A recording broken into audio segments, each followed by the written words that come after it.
Morning friends. आज अपन start करेंगे total internal reflection का जो नेक्स्ट टॉपिक होगा उसे। प्रीवियस लेक्चर में अपने टोटल इंटरनल रिफ्लेक्शन पढ़ा था, उसकी जस्ट थ्योरी पार्ट कंप्लीट किया था और एक न्यूमेरिकल क्वेश्चन किया था। वो स्टैंडर्ड क्वेश्चन था, ऐसे सवाल पूछे जाते हैं। आज अपन उससे पहले आज जितना भी पोर्शन होगा वो आरबीएससी का पोर्शन नहीं है, उससे थोड़ा अच्छे लेवल का पोर्शन कर रहे हैं। जो आरबीएससी के स्टूडेंट हैं वो यदि चाहे तो इसको स्किप भी कर सकते हैं। जिनको थोड़ा और अच्छे लेवल का पढ़ना है वो बिल्कुल इनको अच्छे तरीके से करें। तो आज अपना टॉपिक होगा, वो टॉपिक है graph between angle of deviation and angle of incidence.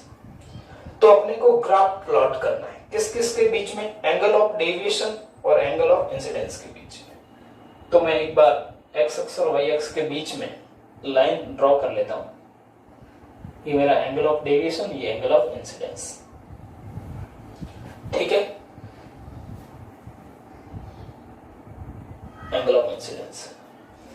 अब अपन बात कर रहे हैं एंगल ऑफ डेविएशन और एंगल ऑफ इंसिडेंस किसके, टीआईआर के केस में। टीआईआर टोटल इंटरनल रिफ्लेक्शन के केस में। पूर्ण आंतरिक परावर्तन। पूर्ण आंतरिक परावर्तन की घटना हमेशा जब रेज सघन माध्यम से विरल माध्यम में जाएगी तभी होगी, ये चीज अपने को पता है। तो टोटल इंटरनल रिफ्लेक्शन के केस में जो रेज जाती थी, अपनी रेज जाती थी, इंसिडेंट रेज थी वो डेंसर में थी और ये जो रेज थी वो रेयर में आती थी। जब ये रेज थीटा सी एंगल पर अपन छोड़ते थे तब इन दोनों सरफेस के पैरेलल हो जाते थे, तब इस एंगल को अपन बोलते थे एंगल ऑफ क्रिटिकल एंगल। इतना अपने को पता है। तो सबसे पहले तो अपन यदि इस पाथ में नहीं जाती, सीधे जाती, तब डेविएशन कितना होता। तो अपन सबसे पहले डेविएशन को फाइंड करते हैं। तो डेविएशन क्या होता है, डेविएशन होता है बड़े वाले एंगल में से छोटा वाला एंगल घटाते हैं। बड़ा वाला एंगल क्या है, एंगल ऑफ रिफ्लेक्शन आर, ये टोटल एंगल आर ही तो है, पर ये क्या है आई, तो आर माइनस आई, ये तो अपने को पता है। यहां से सबसे पहले अपने को पॉइंट चाहिए डेल्टा और आई का इनिशियल पॉइंट। तो इनिशियल पॉइंट के लिए क्या करें, यदि मैं आई बराबर 0 पुट करूं, यहां पर कितना पुट करूं, आई बराबर 0, तो आई बराबर 0 वाला केस कौन सा, लेट्स सपोज ये इंसिडेंस रेज है, आई बराबर 0 पे नॉर्मल के पैरेलल जाएगी, तो ये रेज सीधी की सीधी ऊपर निकल जाएगी। इस वाले केस में यदि आई बराबर 0 हो तो आर बराबर क्या होगा 0, ये अपने पढ़ा है। यदि इंसिडेंस एंगल 0 हो तो रिफ्लेक्टेड एंगल भी 0 होगा। तो डेविएशन की मान, डेविएशन क्या होगा, डेविएशन क्या पथ में विचलन हुआ नहीं हुआ, यहाँ पे से पता चला। यहाँ पे आई बराबर 0 पुट करोगे, आर बराबर 0 पुट करोगे तो डेविएशन की वैल्यू क्या आएगी 0। कब, जब आर भी 0 हो और आई भी क्या हो 0। तो एक पॉइंट मिल गया, जब इंसिडेंस एंगल 0 पुट किया तब डेविएशन की वैल्यू 0 मिली। तो एक पॉइंट तो अपने को मिल गया ये वाला, ठीक है। इसको अब एक बार मैं इरेज कर लेता हूं, यहां से इसको अपन हटा देते हैं। अब अपन बात करते हैं किसकी, यहां पे यदि मैं स्नेल का नियम लगाऊं तो स्नेल का नियम क्या बोलता है, साइन आई, ये इंसिडेंस है, upon sine r reflected angle is equal to mu 2 upon mu 1। ये साइन स्नेल का नियम है। तो स्नेल के नियम के अकॉर्डिंग म्यू 2 अपॉन म्यू 1। अब यहां पे देखो, यदि 1 मीडियम ये है, आई की जगह आर की जगह कितना 90, इसके पैरेलल जा रही थी, क्रिटिकल एंगल के केस में देख रहे हैं 90 डिग्री। इस वाला ये म्यू ऑफ डी हो जाएगा, ये म्यू ऑफ आर हो जाएगा, और आर की वैल्यू क्या है 1, यदि मैं एयर मानू तो इसको। तो म्यू ऑफ 2 मतलब ये क्या है म्यू 2 अपॉन म्यू 1। तो म्यू ऑफ 2 क्या है, रेयर एंड मीडियम, तो ये रेयर एंड मीडियम ये किसके करस्पॉन्डिंग है, दूसरा ये इंसिडेंस रेज यहां से आ रही, तो रिफ्लेक्टेड इंडेक्स किसका लेंगे, दूसरे वाले मीडियम। तो म्यू ऑफ 2 की जगह क्या है 1, और म्यू ऑफ 1 की वैल्यू क्या है म्यू ऑफ डी। तो इस वाले केस में ये जो साइन रिफ्लेक्टेड एंगल जो 90 डिग्री है वो मैं यहाँ आर लिख लेता हूं। तो यहां से साइन आर बराबर हो जाएगा mu of D into sine I. ये फंक्शन कैसा प्राप्त हुआ है? ये फंक्शन कुछ ऐसा है, y बराबर 4x। यदि मैं x की वैल्यू 1 पुट करूं तो y का मान क्या पुट होगा? y बराबर क्या? 4 इंटू 1 4। यदि x का मान 2 पुट करूं तो y की वैल्यू कितनी मिल जाएगी? 8। x का मान 3 पुट करूं तो y की वैल्यू कितनी मिलेगी? 12। मतलब x में हल्का सा चेंज करूं तो y में बहुत ज्यादा परिवर्तन आ रहा है। कुछ ऐसा कि x में थोड़ा सा बढ़ा हुआ 1 तो उसके करस्पॉन्डिंग y की जो वैल्यू है वो 4 गुना बढ़ेगी, इसके करस्पॉन्डिंग थोड़ा पॉइंट ऊपर प्राप्त होगा, तो इसके थोड़ा और पॉइंट पूरा ऊपर प्राप्त होगा। तो ये क्या है? कुछ ऐसा y बराबर 4ax वाला ग्राफ याद आ रहा होगा आपको। तो इस टाइप से ग्राफ ऊपर सेट होगा। तो यहां से कब तक वैल्यू पुट कर सकता हूं उसको अपन देखते हैं।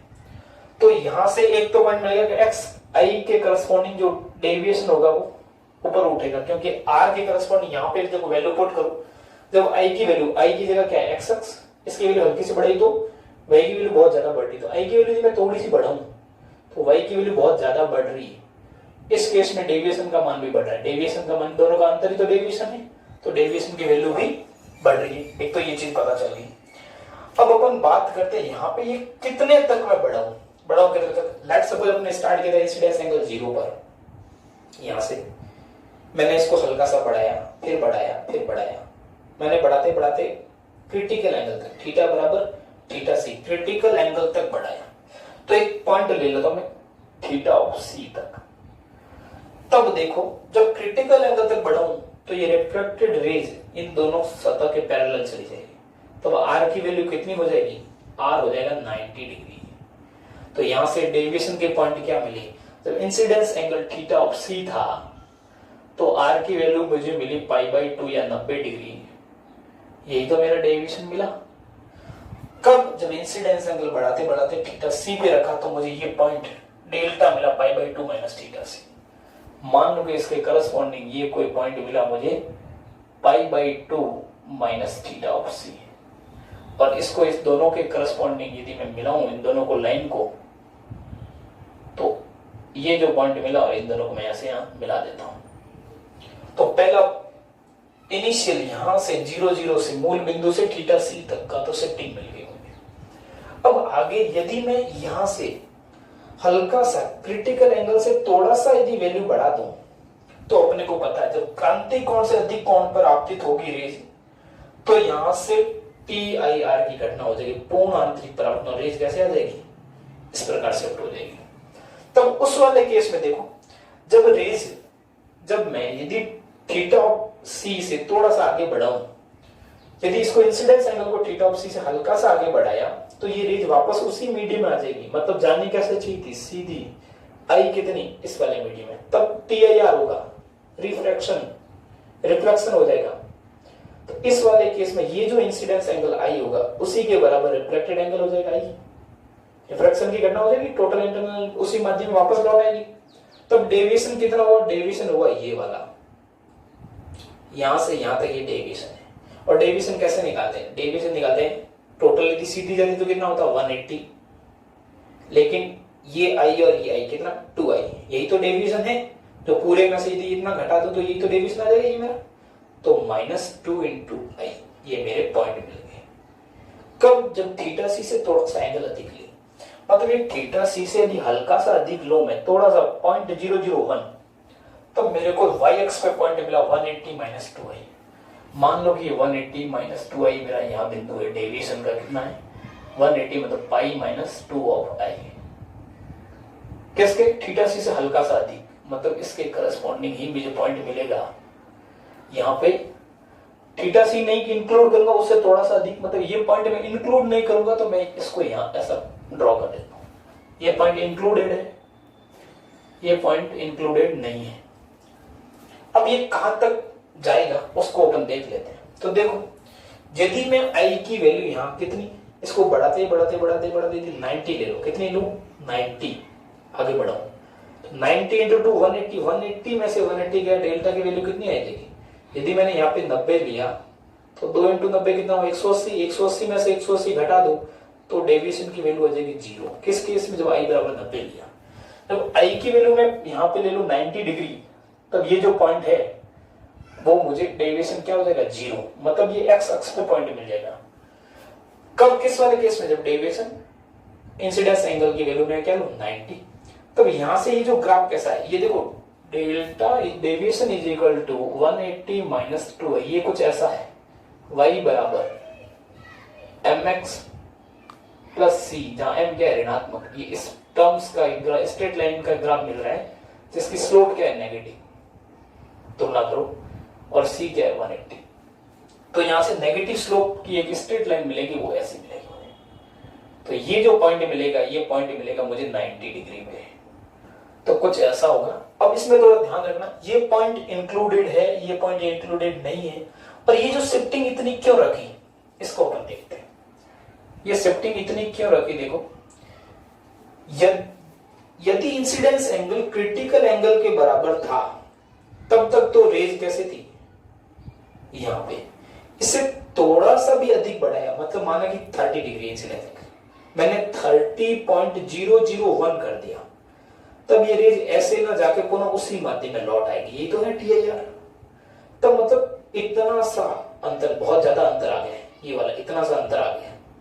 तो इसीलिए ये ग्राफ की शिफ्टिंग हल्की सी थीटा ऑफ सी को थोड़ा सा अधिक बढ़ा दिया, तो ग्राफ की शिफ्टिंग इतनी ऊपर चढ़ गई। तो ये ग्राफ याद रखना। नेक्स्ट अपना जो टॉपिक होगा वही TIR की बेस पे। उससे पहले अपन एक दो क्वेश्चन कर लेते हैं। तो देखिए, नेक्स्ट अपना जो क्वेश्चन है वो क्वेश्चन ऐसा है कि मान लो कि ये कोई ऐसी कोई लाइन है जो दो मीडियम में किसी को डिवाइड करती है। इस मीडियम का रिफ्रैक्टिव इंडेक्स म्यू वो है 2, इस मीडियम का रिफ्रैक्टिव इंडेक्स म्यू वो है 1। मान लो कि कोई इंसिडेंस रेज इस पे स्ट्राइक हो रही है 45 पे, एक और इंसिडेंस रेज है जो इस पे स्ट्राइक हो रही है 45 पे। यदि इनके रिफ्रैक्टिव इंडेक्स ये नहीं होते तो इनकी इमेज बनती यहां पे, किसी पॉइंट पे यहां पे इमेज बनती, और ये पॉइंट इससे 10 सेंटीमीटर की दूरी पर है। अब मेरा क्वेश्चन क्या है? मेरा क्वेश्चन ये है कि यदि ये लाइट बीम पहले आती 45 डिग्री पर, तो इनका जो इमेज बनती वो इस पॉइंट पे बनती। अब यदि दो रिफ्रैक्टिव इंडेक्स जिसमें इसके इस तरफ वाला है μ2 बराबर 2 और इस साइड वाला रिफ्रैक्टिव इंडेक्स है 1, यदि मैं ऐसे रिफ्रैक्टिव इंडेक्स दोनों तरफ भर दिए जाएं, तब मुझे बताना है कि इससे जो नई जो बीम जो मिलेगी, जहां भी मिलेगी, तो ऑब्जेक्ट इस वाले ऑब्जेक्ट की जो नई इमेज बनेगी वो कितनी दूरी पर बनेगी। तो उसको अपन पढ़ते हैं। तो देखिए, सबसे पहले अपन देखते हैं इसके अंदर स्नेल का नियम लगाते हैं। तो स्नेल का नियम लगाएं, तो स्नेल का नियम क्या बोलता है? स्नेल का नियम बोलता है μ1 sin I is equal to μ2 sin R। तो यहां से देखो μ1 sin I, μ1 किसका? इसी का। तो 2 sin 45 degree is equal to μ2, mu of A ये 1, μ2 1 sin R तो मुझे नहीं पता अभी तक, तो मैं R को R लिखूं। देखो इस क्वेश्चन, ऐसे इस टाइप के क्वेश्चन करने की अप्रोच क्या रहती है? अप्रोच है जब भी कभी आपको एंगल दे रखा हो, रिफ्रैक्टिव इंडेक्स दे रखा हो और कोई ऐसी कोई सरफेस इसको डिवाइड करिए, तो आपके दिमाग में पहली चीज यही आनी चाहिए, स्नेल का नियम। और तो क्या लगाओगे? तो स्नेल के नियम में एक बार R को फाइंड करो, फिर पता चलेगा, या फिर एंगल्स की ऐसे कोई वैल्यू फाइंड करो। तो यहां पे देखो, इसको मैं सॉल्व करूंगा, तो देखो 2 sin 45 की वैल्यू कितनी होती है? 1/√2 is equal to sin R। तो यहां से sin R की वैल्यू मिली मुझे √2।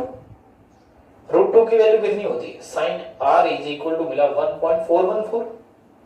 अब देखो, क्या sin थीटा की वैल्यू एक से अधिक हो सकती है क्या? कभी भी नहीं हो सकती।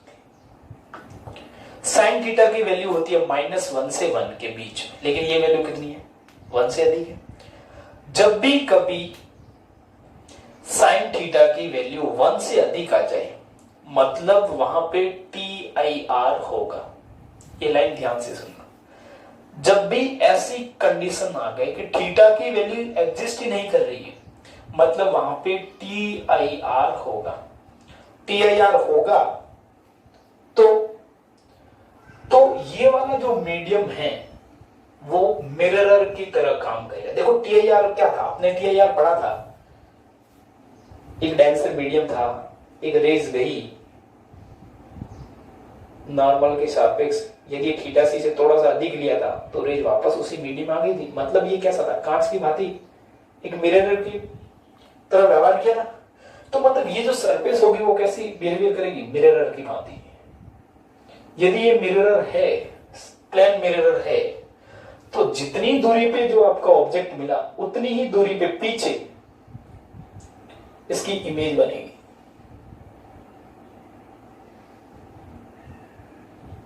तो इसकी जो इमेज बनेगी वो 10 सेंटीमीटर दूरी पे बनेगी। तो ये कहां पे इमर्ज होगी? वापस पीछे की तरफ 10 सेंटीमीटर दूरी पे। इसका एक और तरीका है, वो कैसे, उसको भी अपन देख लेते हैं। तो देखिए, यदि मैं ऐसे नहीं करता, यदि मैं क्रिटिकल एंगल से करता, तो मुझे यदि पता चल जाए कि क्रिटिकल एंगल रियल में इंसिडेंस एंगल क्रिटिकल एंगल से ज्यादा है तो TIR के केस हो जाएगा। तो उसको देख लेते।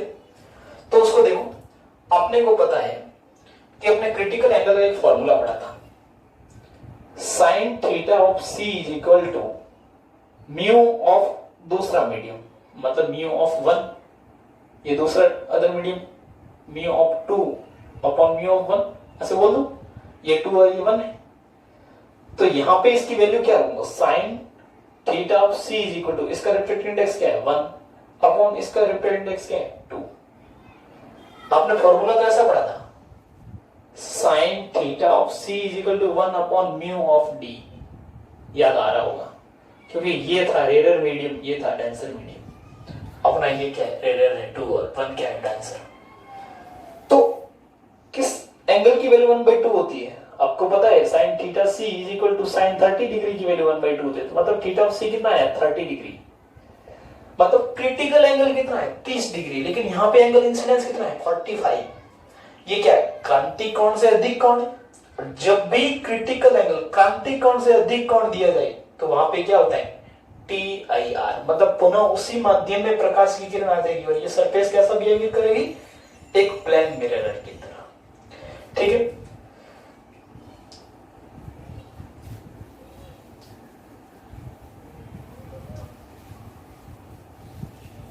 नेक्स्ट अपन एक क्वेश्चन कर रहे हैं, RBSC का ये बुक का है, एग्जांपल है।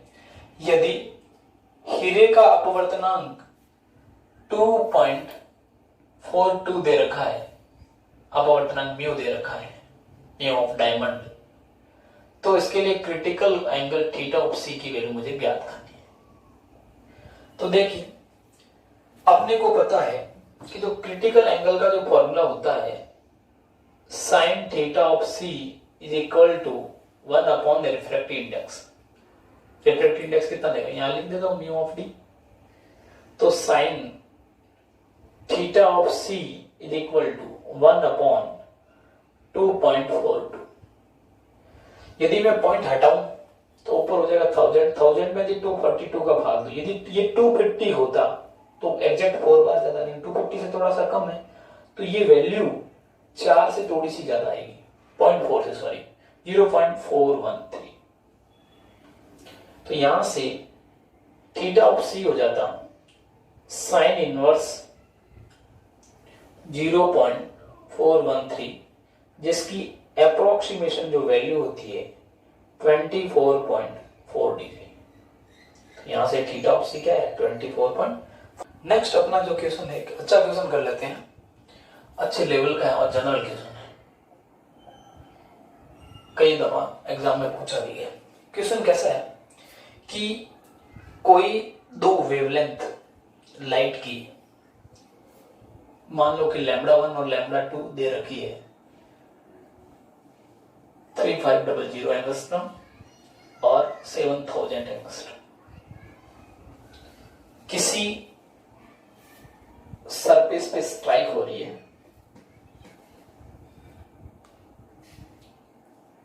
और इन दोनों सरफेस के पैरेलल चल रही है। यदि ये पैरेलल चलने वाला कलर यदि ग्रीन है तो आपको ये क्रिटिकल एंगल ज्ञात करना है। ये नहीं दे रखा है, ये कोई व्हाइट लाइट है। आपको ये नहीं दे रखा कि λ1 किसका है, λ2 किसका है, आपको क्रिटिकल एंगल फाइंड करना, पहला सवाल। दूसरा क्वेश्चन क्या है? दूसरा क्वेश्चन है कि कौन से कलर, यदि ग्रीन रेज इस तरफ जा रही है दोनों सतहों के पैरेलल, तो कौन सी रेज, जो कौन सा कलर कोड होगा किसमें, दृश्य क्षेत्र में, विजिबल रीजन में, जो विबग्योर होता है।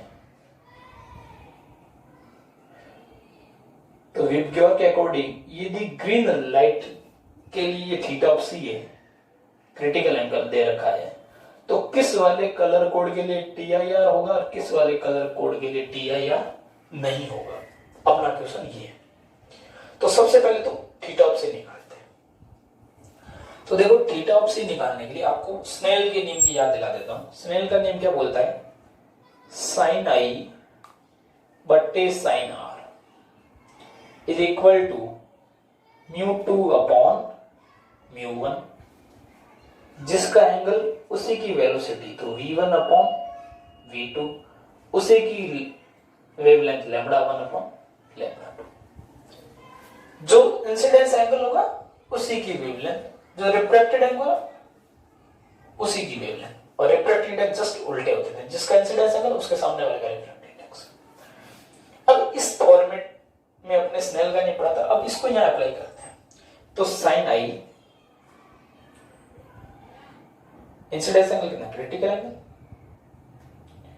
अपॉन साइन आर, आर कितना है 90 डिग्री, तो sine 90 is equal to lambda.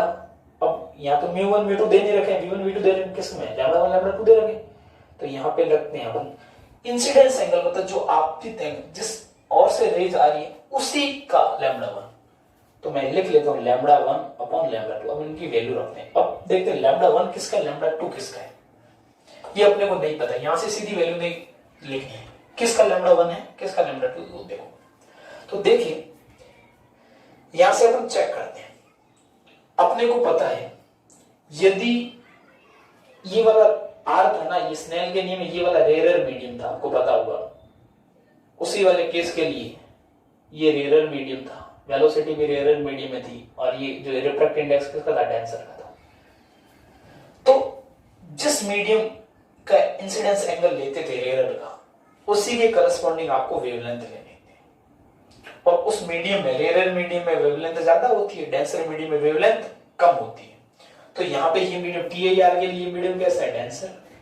अपने बोला डेंसर मीडियम के लिए वेवलेंथ कम होती है, डेंसर मीडियम के लिए वेवलेंथ क्या होती है, कम। तो इन दोनों को बताओ डेंसर मीडियम किसका होगा, जिसकी वेवलेंथ कम है, तो ये तो होगा डेंसर के लिए, और ये होगा रेयर के लिए। तो यहाँ पे अपन वैल्यू पुट करते हैं, तो इसी के अकॉर्डिंग पुट करते हैं। इंसिडेंस एंगल किसका, डेंसर का, तो लैम्बडा ये किसका आएगा, उसी का, जिसका इंसिडेंस एंगल था उसी की वेवलेंथ है, तो जिसका इंसिडेंस एंगल डेंसर का है तो वेवलेंथ भी किसकी, डेंसर की, तो लैम्बडा ऑफ डेंसर अपॉन ये किसका था, रिफ्रैक्टेड एंगल, तो उसी की करस्पॉन्डिंग वेवलेंथ, तो उसी के करस्पॉन्डिंग वेवलेंथ के लिए क्या आएगा, लैम्बडा ऑफ रेयर। तो वैल्यू पुट कर दो, लैम्बडा ऑफ डेंसर की वैल्यू कितनी दे रखी है, 3500 एंगस्ट्रॉम, और रेयर की कितनी दे रखी है, 7000 एंगस्ट्रॉम। इसको जब काट करोगे तो 1/2 सॉल्व करो, sine theta of C upon 1 is equal to 1/2। ये 1/2 किसकी वैल्यू, 1/2 है साइन 30 की वैल्यू। तो यहां से थीटा ऑफ सी बराबर साइन 30 आया, साइन थीटा ऑफ सी बराबर साइन 30 आया, तो यहां से थीटा ऑफ सी की वैल्यू क्या हुई, थीटा ऑफ सी बराबर 30 डिग्री। तो क्रिटिकल एंगल तो एक बार मिल गया मुझे 30 डिग्री है, ये आंसर।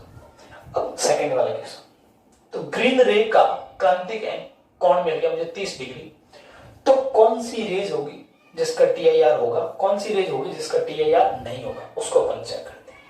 तो अपने शुरुआत में पहले लेक्चर में पढ़ा था कि ये विब्ग्योर यहां से जब यहां जाते हो तो वेवलेंथ लैम्बडा बढ़ता है।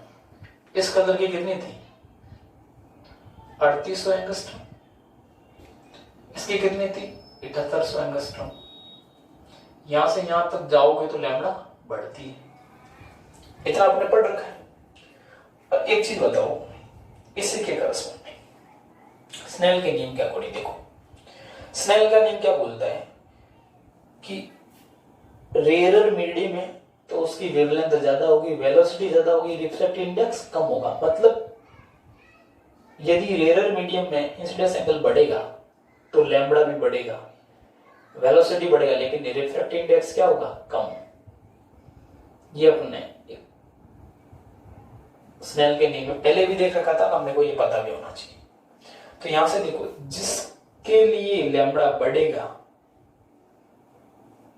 उसी के लिए म्यू क्या होगा कम होगा। यदि लैम्बडा बढ़ेगा तो म्यू कम होगा। आपने एक और फॉर्मूला पढ़ा था sine theta of C is equal to 1/म्यू। यदि म्यू की वैल्यू घटेगी तो ओवरऑल वैल्यू बढ़ेगी तो क्रिटिकल एंगल भी बढ़ेगा, तो क्रिटिकल एंगल बढ़ेगा। ये तीन चीजें ध्यान रखना बहुत इंपॉर्टेंट है। अब बताओ यहां से यहां जाने में वेवलेंथ बढ़ी तो क्रिटिकल एंगल भी बढ़ेगा। तो यदि ये ग्रीन कलर का 30 डिग्री है तो यहां से आगे जाओगे तो लैम्बडा बढ़ेगा तो क्रिटिकल एंगल बढ़ेगा। और आपको पता है यदि क्रिटिकल एंगल बढ़ गया, क्रांतिक कोण बढ़ गया तो रेज पुनः उसी मीडियम आ जाएगी, तो TIR होगा। इन तीनों कलर के लिए TIR होगा। यदि यहां से यहां तक लैम्बडा घटा इन तीनों कलर के लिए लैम्बडा क्या होगा कम। लैम्बडा कम है तो थीटा ऑफ सी भी क्या होगा कम। तो थीटा ऑफ सी इससे कम है तो ये रेज दूसरे वाले मीडियम में जाएगी जो अपन ने पहले पढ़ा था TIR में। तो इसके लिए TIR नहीं होगा। तो TIR नहीं होगा तो मतलब क्या होगी रिफ्रैक्शन, और यहां पे क्या होगा रिफ्लेक्शन। यहां होगा अपवर्तन, यहां होगा परावर्तन।